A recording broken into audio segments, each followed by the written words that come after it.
liburuko protagonista madarikatutako bat da sua.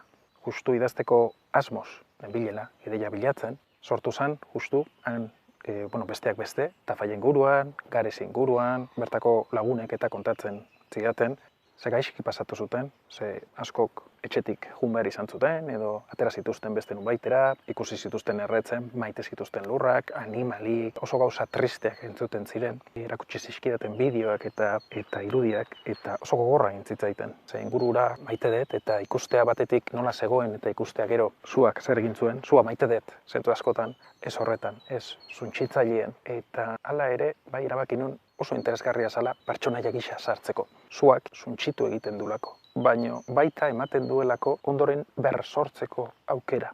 Zuak askotan salbatu gaitu, hotz danean, zua zoragarria da, zutea datorrenean, zerbait oso txarra sor dezake.